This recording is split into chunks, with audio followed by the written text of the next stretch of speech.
I was digging in my backyard when I hit something metal. I pulled out an old rusted safe. And when I finally opened it, what I found inside changed everything. I wasn't planning to find anything that day. Honestly, I wasn't even doing anything interesting. I'd been meaning to level out a patch in my backyard for weeks. The ground dipped awkwardly near the fence, and every time it rained, a muddy puddle formed there. It was one of those small home projects you keep putting off until you finally can't stand looking at it anymore. So that Saturday morning, coffee in hand, I grabbed a shovel and decided I'd knock it out before lunch. The sky was overcast, the kind of gray that makes the whole world feel quieter than usual. I remember thinking it was perfect digging, weather not too hot, no blinding sun in my eyes. The soil was a little damp from rain earlier in the week, so the shovel cut through it easily. I'd gotten into a good rhythm. Step, press, lift, toss. About 20 minutes in, the shovel hit something hard. The sound it made wasn't the dull thud of hitting a rock or tree root. It was sharper, metallic. That distinct clang you only get when steel meets steel. I stopped mid-motion, blinked, and tapped the shovel against the spot again. Same sound. At first, I figured it was some old scrap metal left behind by a previous homeowner. My house isn't exactly new, built sometime in the 50s, with a history I barely knew beyond the name of the last owner. People bury weird things sometimes. A friend once found a whole rusted out bicycle frame under his driveway. I crouched down and started clearing dirt with my hands, the soil cold and clumping under my nails. After a few minutes, I uncovered a corner of what looked like, well, I didn't know what it looked like yet. All I could see was a flat, rust-colored surface flaking under my fingers. The more dirt I cleared, the bigger it got. The shape was too square to be a random piece of junk. I dug around the edges, my curiosity overtaking the idea that maybe I should just leave it alone. Eventually, I had uncovered nearly the entire top, and that's when it clicked. It was a safe, an old safe, the kind you might see in an old detective movie, the kind gangsters in the 1930s would stuff with cash and jewelry. It was half buried in the earth, heavy looking, coated in decades of rust and grime. The metal was dented in places, and one corner looked like it had taken a serious hit from something, maybe a hammer, maybe time itself. I sat back on my heels, my heart thudding in my chest in a way that didn't quite match the situation yet. I mean, come on, how often do you find a safe buried in your backyard? It felt absurd, like something that only happened in clickbait headlines or Reddit threads. I gave the handle a tentative tug. Nothing. Not even a wiggle. The thing was completely sealed shut. The dial was so rusted I could barely make out the numbers. I tried knocking on the top. It gave a dull, heavy sound that told me this thing was solid and probably still had something inside. Now, here's the thing about me. Once I get curious about something, it eats at me. It's like an itch under the skin. I couldn't just walk away and pretend I hadn't found it. I had to know what was inside. The problem? The damn thing weighed a ton. I tried rocking it side to side, but it barely budged.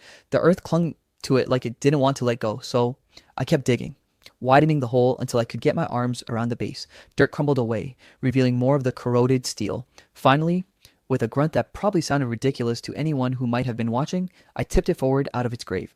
It hit the ground with a deep thud that vibrated up my legs. Definitely heavy. Definitely not empty. I wiped my hands on my jeans and stood there for a minute, staring at it like it might suddenly spring open if I looked hard enough. It didn't. Of course it didn't. So I grabbed the handle again, gave it another futile yank, and swore under my breath. I had two options. Leave it outside and risk, well, I didn't even know what I was risking, or drag it somewhere I could actually work on it. My shed seemed like the best bet. I hooked my hands under the base, heaved it upright, and half carried, half dragged the thing across the yard. My arms and back screamed in protest the entire way, but eventually I got it inside. In the dim light of the shed, it looked even older. The rust seemed deeper, the dents sharper. I could smell the faint tang of metal and something else, a faint musty odor, like old paper. That smell alone made my curiosity spike again. I grabbed some WD-40 from the shelf and sprayed the dial and hinges, watching the oil drip down in slow, greasy trails. I gave the dial a twist. It groaned, but still wouldn't turn freely. The hinges were worse. The rust was practically welded shut. After about half an hour of fiddling, I realized I wasn't going to crack this thing open with the tools I had on hand. Whatever was inside would have to wait. That night, I couldn't stop thinking about it.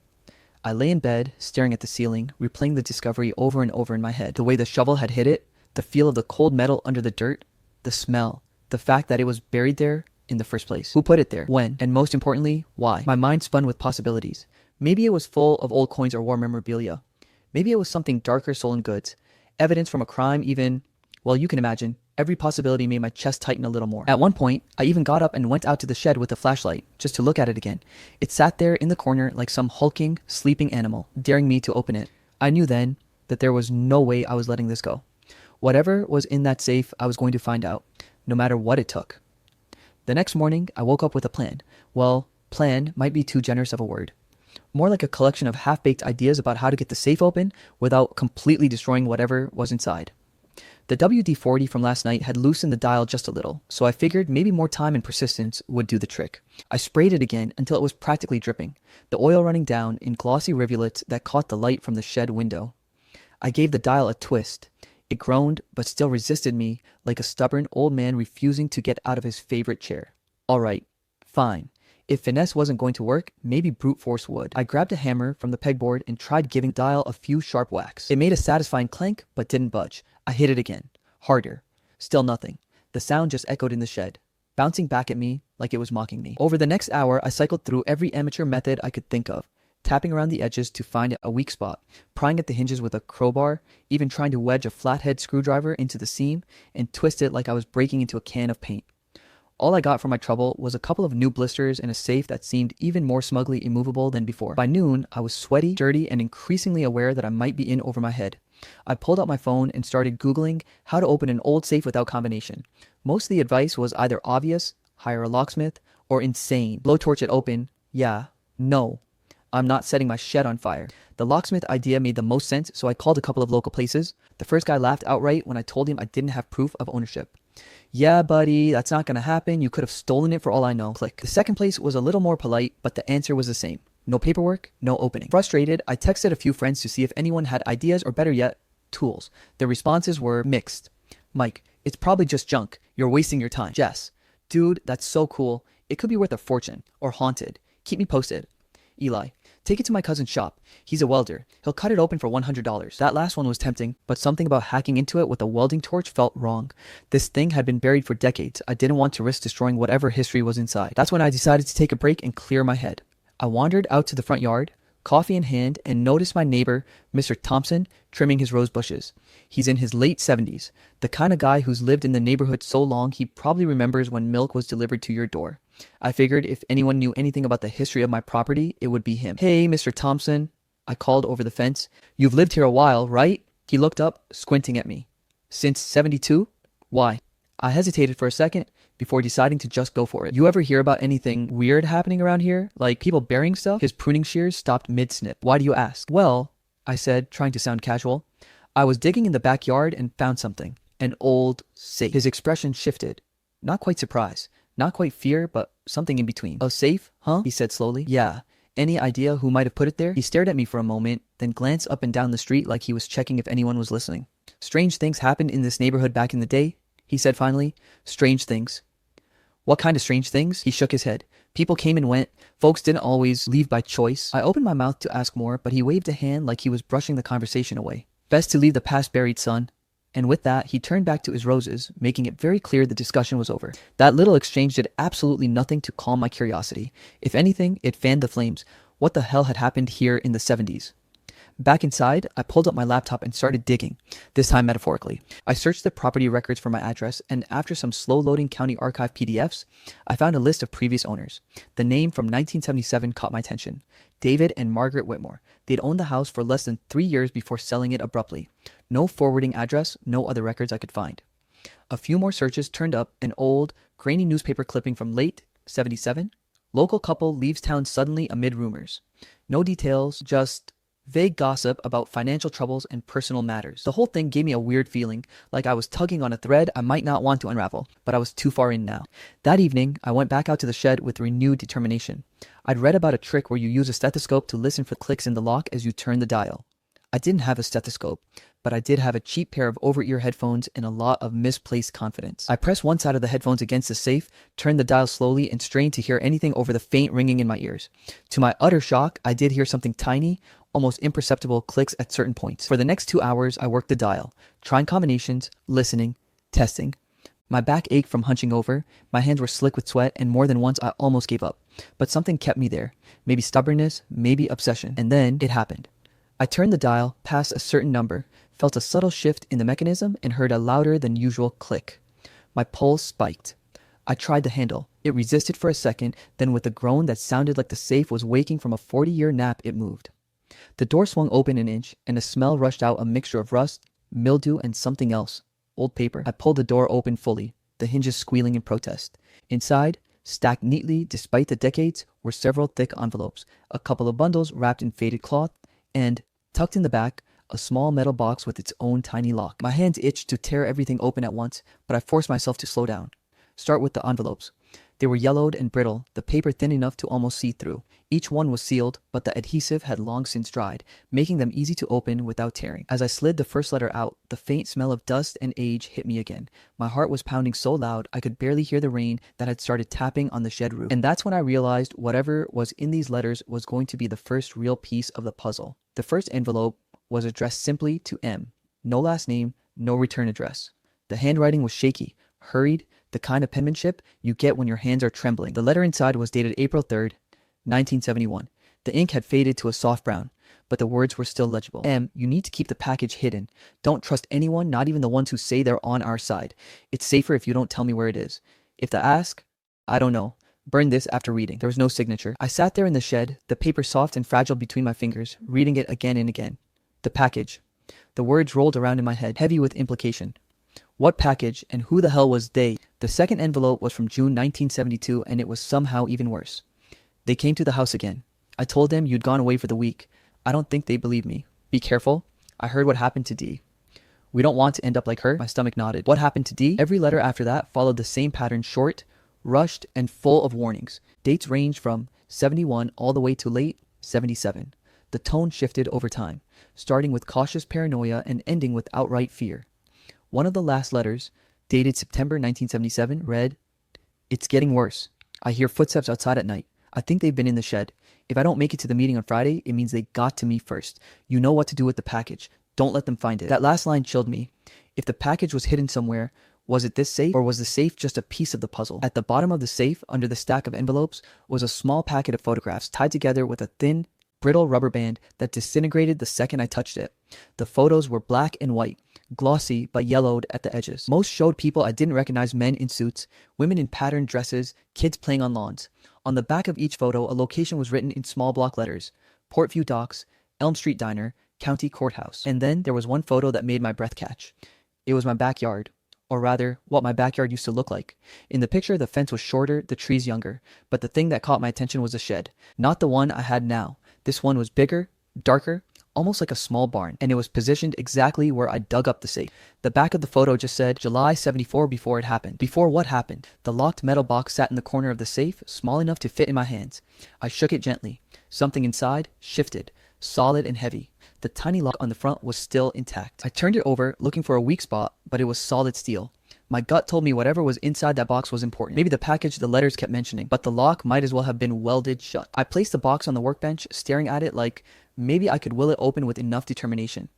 I told myself I'd come back to it once I had the right tools.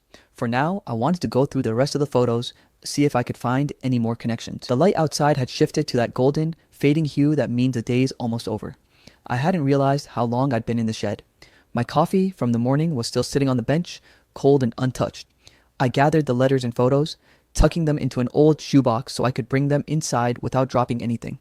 My mind was buzzing with theories, too many in fact.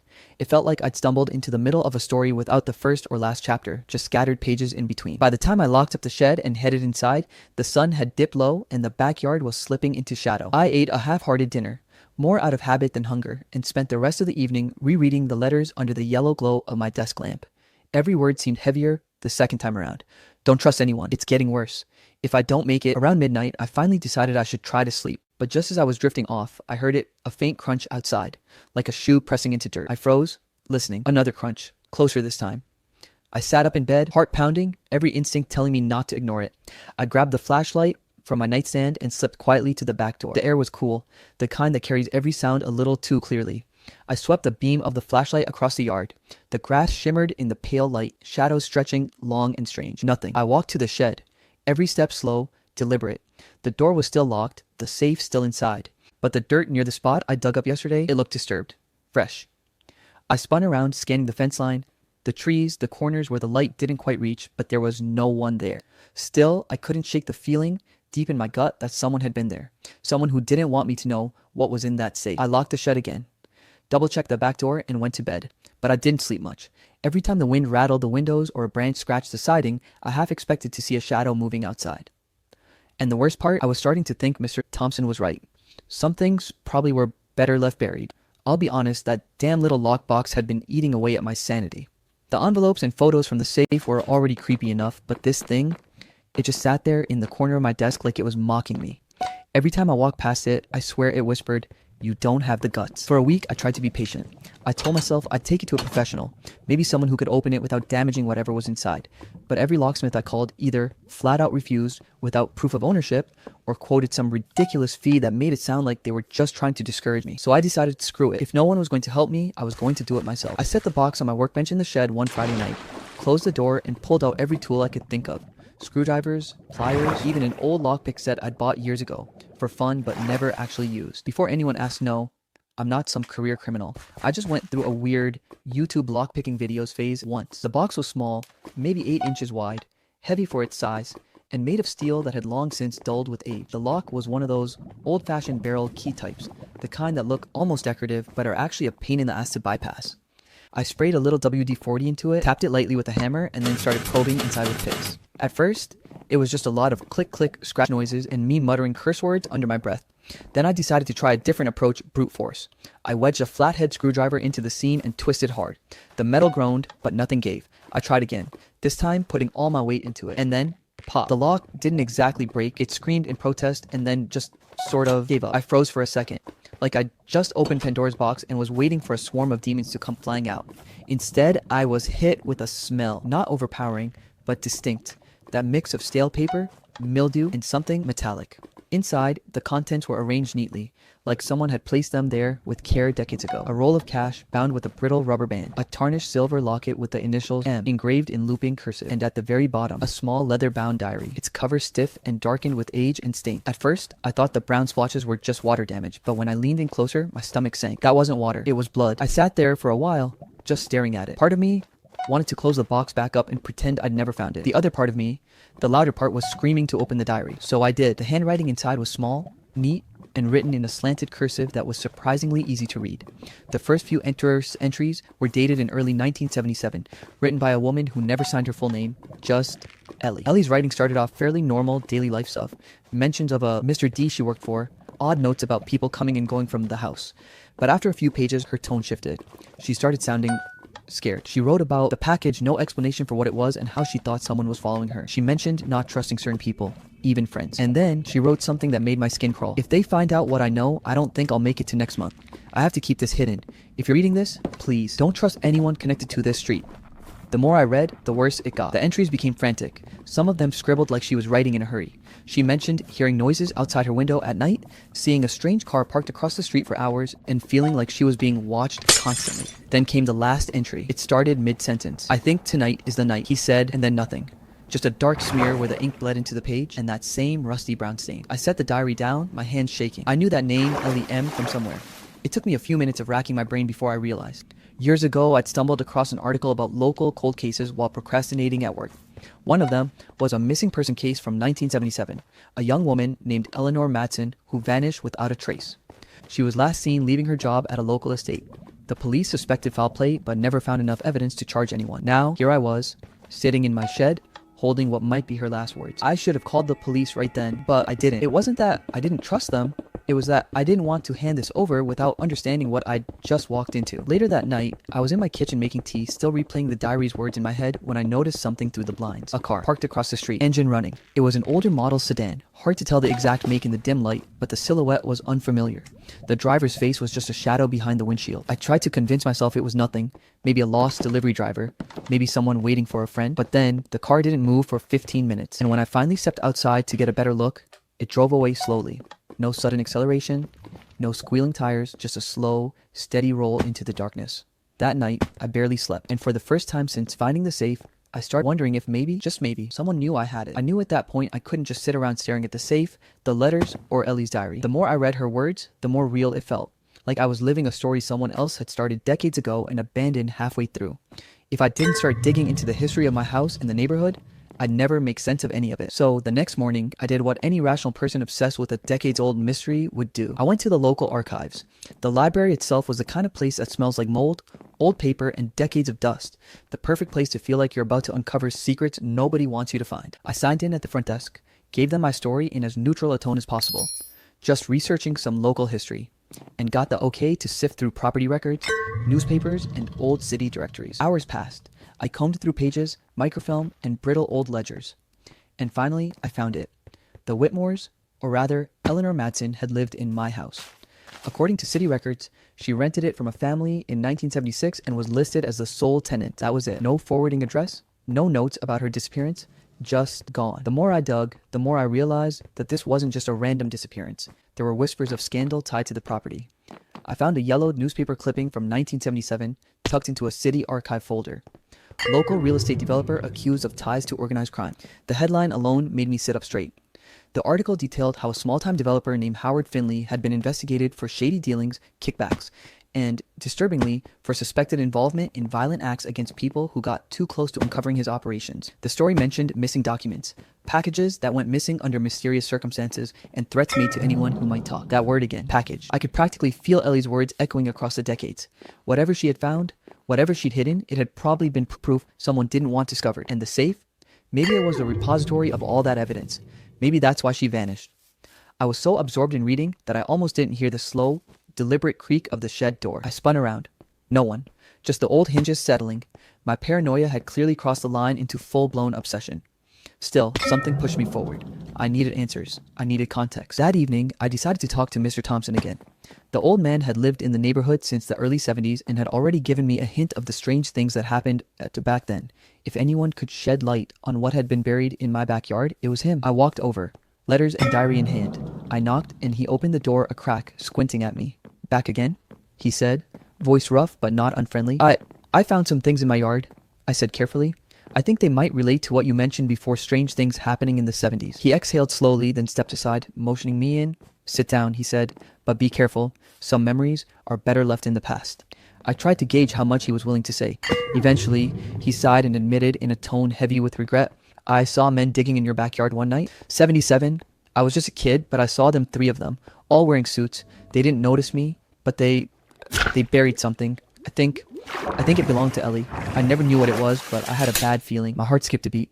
This confirmed my worst fears. The safe wasn't just old junk. It was exactly what they'd buried. I can't tell you more, he added quickly, seeing my eyes widen. Not everything is safe to know. Just stop digging. Leave it buried. I wanted to argue, to demand the whole story, but his expression left me no room. The weight of his words, the warning, the fear pressed down on me. When I got home that night, my anxiety was already high. Then I found it. A note slipped under my front door. Just a small piece of torn notebook paper, and on it, in hurried, almost childish scrawl, were 3 words. Stop digging. Now. I froze. My mind raced. Who could have left this? How long had they been watching? And why? I didn't know if it was a prank, a coincidence, or something much worse. I placed the note on my kitchen counter, staring at it as if it might explain itself. Then I found another, slipped onto the porch rail the next morning. Some things are better left buried. It wasn't anonymous anymore. It was deliberate. Someone knew what I'd found, and they were trying to scare me. By that point, paranoia had become a constant companion. I kept looking over my shoulder, noticing the same car idling down the street at odd hours, shadowy figures glimpsed through tree lines, even strangers walking slowly past my house more than once. Every day felt like a balancing act between obsessively researching the past and defending myself from the present. Yet, despite the fear, I couldn't stop. I had to know what had happened to Ellie. I had to understand what was in that safe, what she had tried to protect, and why someone was still so intent on keeping it hidden. My hands shook as I thumbed through Ellie's diary again. Every word seemed heavier than the last. Every letter in those envelopes, every photograph, every faded city record, I found it was all pointing to the same conclusion. This was bigger than I imagined. And I wasn't just dealing with old secrets anymore. I was dealing with someone who might go to extreme lengths to make sure they stayed buried. That night, lying awake in bed, I realized that curiosity had officially morphed into obsession. There was no turning back. Whatever had been hidden in my backyard, whatever Ellie had been running from, I was going to uncover it, no matter the risk. By the time I hit the 6th week of digging into this mess, the line between obsession and paranoia had completely blurred. I was living in a haze of old letters, photographs, diary entries, and fleeting shadows outside my windows. Every night, every creak, every distant engine hum made my pulse spike, but I couldn't stop. Not now. Not after what I had discovered. I started piecing things together in the daylight, sitting cross-legged in the middle of my living room with Ellie's diary spread in front of me, the photographs pinned to the corkboard, and her letters stacked meticulously by date. It was like reconstructing a jigsaw puzzle where some of the pieces were decades old and some were deliberately missing. The more I read, the clearer the picture became. Ellie hadn't just been paranoid for no reason. She had stumbled onto something dangerous, something that connected powerful men to crimes, not just shady deals, but potentially murder. The package she had hidden, the safe, the notes in the diary, it all seemed to point to evidence she had collected. And now, decades later, I was holding it. I turned my attention back to the silver locket, the one with the initials EM. I'd slipped it over my fingers 100 times but had never really examined it. Tonight, I was staring at it with obsessive curiosity, tracing the filigree, imagining it had secrets of its own. And it did. It happened by accident. I had been flipping it in my hand, trying to see if it opened further when it slipped from my fingers and hit the floor. The click was subtle, almost inaudible, but enough to make me jerk back. My heart skipped. I picked it up and instinctively pressed at the edge where the click had come from. A tiny latch popped. I froze. Inside the locket was a small, tightly rolled piece of microfilm, a physical object so out of place in the age of paper letters and photographs that I couldn't help but stare at it for a long moment. My stomach sank and my mind raced. This was it. This was what she had been hiding. I had no idea how to read microfilm at home, but I didn't care. I knew I could figure it out. I found a small projector at a local thrift store, cleaned it meticulously, and set it up in the shed. The images that flickered across the screen made me gasp. I watched in disbelief as documents, letters, and photographs projected under the lamp's dim light. Names, faces, dates, locations, deals, evidence tying high-profile men, businessmen, politicians, even a judge to crimes, embezzlement, bribery, and murder. Some of the names were familiar, others sent shivers down my spine. And the horrifying part? Some of these people were still alive. Some were still powerful. I leaned back, staring at the ceiling, my mind buzzing with every horrifying implication. I wasn't just holding a relic of the past, I was holding explosive proof that could destroy lives or get me killed. My thoughts were interrupted by the sudden ring of my phone. I jumped. The caller ID was blocked. Hesitation froze my hand as I stared at it. Finally, curiosity, or maybe stupidity, won. "Hello?" I said, voice trembling. A distorted, male voice replied, cold and unmistakable. "We know what you found." Click. The line went dead. I dropped the phone, the diary slipping off the couch beside it. My hand shook. My pulse pounded so hard I was sure someone outside could hear it.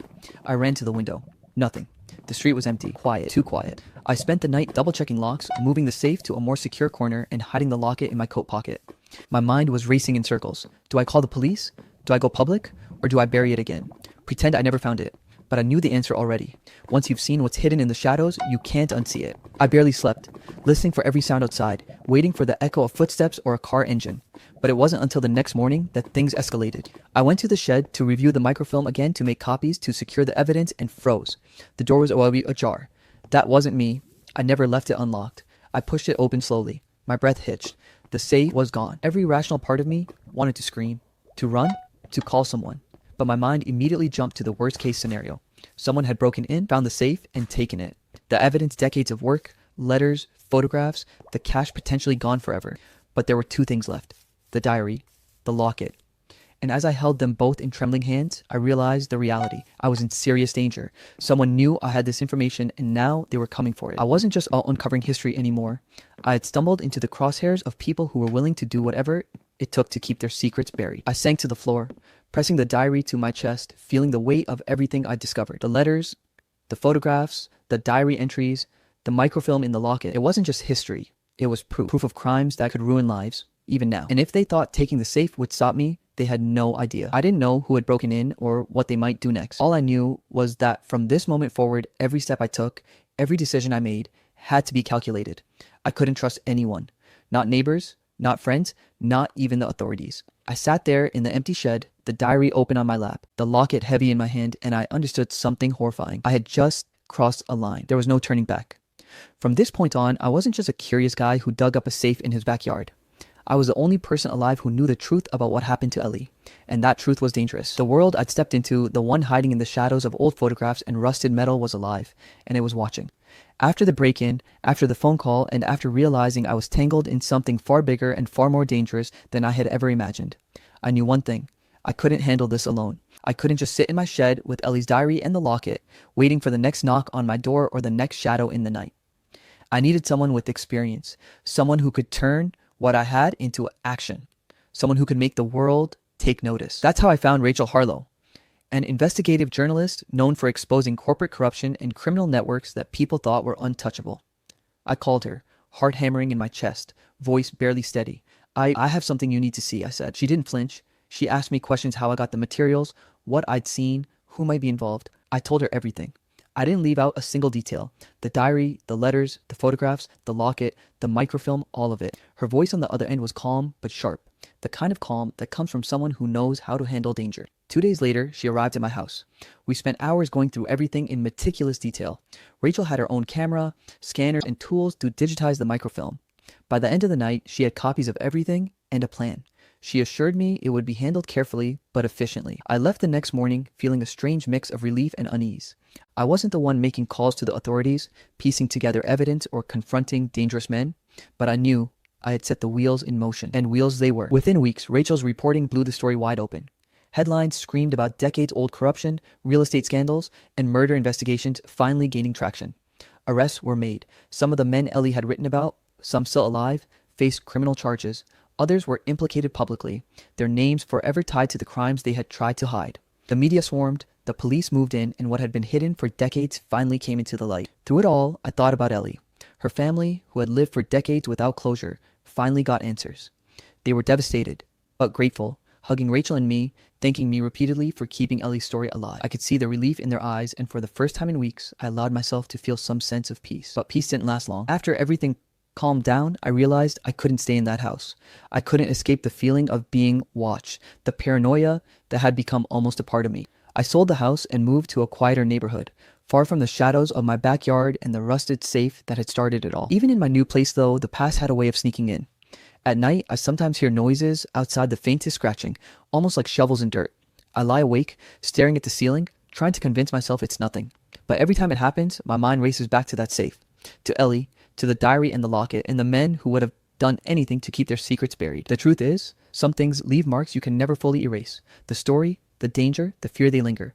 Like shadows in corners you don't notice until the light shifts. I still think about that day I dug in my backyard, the day I struck something metal beneath the soil, thinking it was nothing more than an old piece of junk. The curiosity that led me to open the safe, to uncover letters and photographs, to find a diary and a locket that carried decades-old secrets. It changed everything. My life, the lives of Ellie's family, and maybe even the lives of those men who thought they could bury the truth forever. I keep the diary and locket in a secure place, the only tangible pieces of the story I'll ever have. But sometimes I wonder, was it worth it? Was there a point where curiosity should have ended at the shovel hitting metal, at leaving the past buried and untouched? I guess I'll never really know. Some part of me will always wonder what else is out there. What else might be hidden beneath someone else's backyard, waiting for a shovel to hit it? So here's my advice, and I mean it. If you ever find something buried in your yard, think twice before you open it. Because some things, once unearthed, never let go.